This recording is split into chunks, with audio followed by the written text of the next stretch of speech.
আমরা সবাই তো বোর হওয়া বা একঘেয়েমি থেকে বাঁচতে চাই, তাই না? কিন্তু কি হবে যদি বলি এই একঘেয়েমিটাই হতে পারে আপনার সাফল্যের সবচেয়ে বড় গোপন চাবিকাঠি? চলুন আজ আমরা জ্ঞানাও এটাই খুঁজে বের করব কিভাবে এই বিরক্তিকর সময়টাকেই কাজে লাগিয়ে নিজের ব্রেনের পুরো পোটেনশিয়াল আনলক করা যায়। আচ্ছা চলেন একটা অদ্ভুত সাইকোলজিক্যাল স্টাডির কথা বলি। ভাবুন তো, আপনাকে একটা খালি ঘরে একা বসিয়ে রাখা হয়েছে, হাতে কোনো ফোন নেই, বই নেই, কিচ্ছু নেই, শুধু আপনি আর আপনার চিন্তা। এখন আপনাকে দুটো অপশন দেয়া হলো। এক, আপনি চুপচাপ ওই 15 মিনিট একা বসে থাকবেন, অথবা 2, ঘরের কোণা একটা বোতাম আছে, ওটা টিপে নিজেকে একটা হালকা ইলেকট্রিক শক দেবেন। কি মনে হয় কোনটা বেছে নেওয়া উচিত? বিশ্বাস করা কঠিন, তাই না? কিন্তু এই পরীক্ষায় বেশিরভাগ মানুষই কিছুক্ষণ একা বসে থাকার পর এতটাই অস্থির হয়ে পড়েছিল যে তারা নিজে থেকে গিয়ে বোতামটা টিপেছে আর নিজেদেরকে ইলেকট্রিক শক দিয়েছে। ভাবা যায়, জাস্ট সামান্য বোর্ডম থেকে বাঁচতে মানুষ নিজেকে কষ্ট দিতেও রাজি। এটা থেকেই তো বোঝা যায় নিজের চিন্তার সাথে একা থাকাটা আমাদের জন্য এখন কতটা কঠিন একটা ব্যাপার হয়ে দাঁড়িয়েছে। কিন্তু মজার ব্যাপার কি জানেন? এই একঘেয়েমি, যাকে আমরা শত্রু মনে করি, সেটাই আসলে হতে পারে আমাদের সবচেয়ে বড় সুপার পাওয়ার। নিকোলা টেসলা থেকে শুরু করে জে.কে রাউলিং পর্যন্ত ইতিহাসের অনেক জিনিয়াসের সাফল্যের পেছনে কিন্তু এই বোর্ডমেরই একটা বিরাট ভূমিকা ছিল। যেমন ধরেন হ্যারি পটারের স্রষ্টা জে.কে রাউলিংয়ের কথাই ভাবুন। উনি নিজেই বলেছেন হ্যারি পটারের পুরো আইডিয়াটা তার মাথায় আসে একটা লেট করা ট্রেনে বসে থাকার সময়। ওই মুহূর্তে ওনার কাছে করার মতো কিচ্ছু ছিল না, একেবারে বোর্ড হয়ে বসেছিলেন, আর তখনই মাথায় ক্লিক করে গেল আইডিয়াটা। আরে এখানেই শেষ না। কিংবদন্তি বিজ্ঞানী নিকোলা টেসলা, উনিও তার জীবনের সেরা আবিষ্কারগুলো, যেমন ধরেন অল্টারনেটিং কারেন্ট, করতে পেরেছিলেন কারণ তিনি বেশিরভাগ সময় একাই থাকতেন। এই একাকিত্বই তাকে গভীরভাবে চিন্তা করার সুযোগ করে দিয়েছিল। এর পেছনে কিন্তু দারুণ একটা সায়েন্সও আছে। যখন আমাদের ব্রেইন কোনো নির্দিষ্ট কাজে ব্যস্ত থাকে না, মানে ধরেন রেস্ট নিচ্ছে, তখন ডিফল্ট মোড নেটওয়ার্ক নামে একটা জিনিস অ্যাক্টিভ হয়ে যায়। আর ঠিক এই সময় কিন্তু আমাদের ব্রেইন সবচেয়ে বেশি ক্রিয়েটিভ থাকে।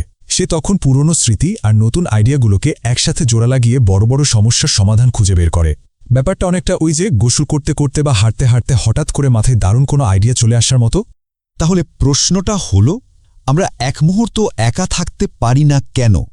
উত্তরটা লুকিয়ে আছে একটা ছোট্ট কেমিক্যালের মধ্যে, যার নাম ডোপামিন। আমরা সবাই আসলে এক ধরনের ডোপামিনের ফাঁদে আটকা পড়ে গেছি, যা আমাদের খালি ইনস্ট্যান্ট গ্র্যাটিফিকেশন বা তাৎক্ষণিক আনন্দের দিকে ঠেলে দিচ্ছে। খুবই সহজ ভাষায় বলতে গেলে, ডোপামিন হলো আমাদের ব্রেইনের রিওয়ার্ড কেমিক্যাল। মানে যখনই আমরা এমন কিছু করি যা আমাদের আনন্দ দেয়, ব্রেইন এই কেমিক্যালটা রিলিজ করে আর আমাদের একটা ভালো লাগার অনুভূতি হয়। আসল সমস্যাটা হয় কি, যখন আমরা সোশ্যাল মিডিয়া স্ক্রল করি, আমাদের ব্রেন তখন অমছম পরিমাণে ডোপামিন পায়। এর ফলে পড়াশোনা বা কাজের মতো যে জিনিসগুলো থেকে আনন্দ পেতে একটু সময় আর খাটুনি লাগে, সেগুলো ব্রেনের কাছে একদম বোরিং আর পানসি লাগা শুরু করে। আর ঠিক এই কারণেই বিশেষ করে ইয়াং জেনারেশনের জন্য লম্বা সময় ধরে কোনো একটা কাজে ফোকাস করা বা এমন কোনো কাজ করা খুব কঠিন হয়ে যাচ্ছে যেখানে রেজাল্ট বা পুরস্কারটা সাথে সাথে পাওয়া যায় না। কিন্তু এখানে একটা ভালো খবর আছে, এই ফাঁদ থেকে বের হওয়ার উপায়ও আছে। চলেন এমন 5টা পাওয়ারফুল টেকনিক জেনে নিই, যেগুলো ব্যবহার করে আমরা আমাদের ব্রেইনের আসল শক্তিটাকে আনলক করতে পারব। এই 5টা স্টেপ হলো: 1. ডেইলি কোনো স্টিমুলেশন ছাড়া থাকা। 2. ডোপামিন নেওয়াটা একটু ডিলে করা। 3. লিরিক ছাড়া মিউজিক শুনে কাজ করা। 4. Do observe correct cycle follow করা। আর 5. ইচ্ছে করে বোরিং কাজ করা। আচ্ছা চলেন এবার একটা একটা করে ডিটেলসে দেখি। প্রথম টেকনিকটা হলো প্রতিদিন স্টিমুলেশন ছাড়া কিছুটা সময় কাটানো। মানে দিনে অন্তত 10 থেকে 15 মিনিট কোনো ফোন বা অন্য কিছু ছাড়াই শুধু হাঁটুন বা চুপচাপ বসে থাকুন। আর জানেন, স্ট্যানফোর্ড ইউনিভার্সিটির একটা রিসার্চ বলছে শুধু এইভাবে হাঁটলেই মেমোরি আর ব্রেইনের কাজ করার ক্ষমতা প্রায় 50% পর্যন্ত বেড়ে যেতে পারে। ভাবা যায়। 2 নম্বর টেকনিক, ডোপামিন নেওয়াটা একটু ডিলে করা। একদম সহজ কথায়, সকালে ঘুম থেকে উঠেই ফোনটা হাতে নেওয়ার অভ্যাসটা ছাড়তে হবে। কারণ কি জানেন, দিনের শুরুতেই ফোন স্ক্রোল করলে ডোপামিন লেভেলটা হঠাৎ করে এতটাই বেড়ে যায় যে বাকি সারাদিনের জন্য মনোযোগ দিয়ে কাজ করার এনার্জিটাই আর পাওয়া যায় না। 3 নম্বরটা হলো কাজের সময় লিরিক বা গানের কথা আছে এমন গান না শোনা। 2013 সালের একটা স্টাডি বলছে গানের কথাগুলো আসলে আমাদের ব্রেনের অ্যাটেনশনটা ভাগ করে নেয়, যা আমাদের মেমোরির ওপরও খারাপ প্রভাব ফেলে। এর বদলে ইনস্ট্রুমেন্টাল মিউজিক বা যন্ত্রসঙ্গীত কিন্তু ফোকাস বাড়াতে দারুণ সাহায্য করতে পারে। 4 নম্বর টেকনিকটা হলো ডু অবজার্ভ কারেক্ট সাইকেল, মানে রেজাল্ট কি হবে সেই চিন্তা মাথা থেকে ছেড়ে ফেলুন। শুধু এই 3টে স্টেপে ফোকাস করুন। প্রথমে কাজটা করুন, তারপর দেখুন কি ঠিক হলো আর কি ভুল হলো, আর সবশেষে পরের বার করার সময় ওই ভুলটা শুধরে নিন। ব্যাস, এতে ব্রেনের উপর চাপ অনেক কমে যায় আর শেখার স্পিডও বেড়ে যায়। আর ফাইনালি 5 নম্বর টেকনিক, ইচ্ছে করে কিছু বোরিং কাজ করা, যেমন ধরেন অগোছালো ড্রয়ারটা গোছানো বা পুরনো ফাইলগুলো ঠিকঠাক করে রাখা।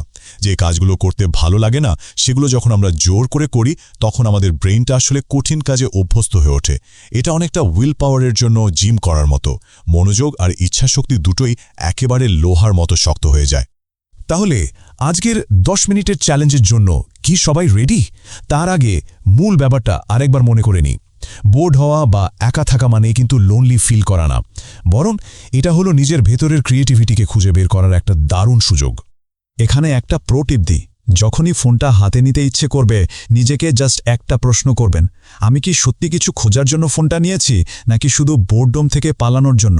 বিশ্বাস করুন, এই একটা প্রশ্নই ফোকাস ফিরিয়ে আনতে ম্যাজিকের মতো কাজ করবে। তাহলে ফাইনাল চ্যালেঞ্জটা কি নেওয়া যায়? আজ শুধু 10টা মিনিট কোনো ফোন ছাড়া শুধু নিজের সাথে কাটানো যাবে? পারা যাবে কিনা কমেন্টে চ্যালেঞ্জটা অ্যাকসেপ্ট করে অবশ্যই জানাবেন।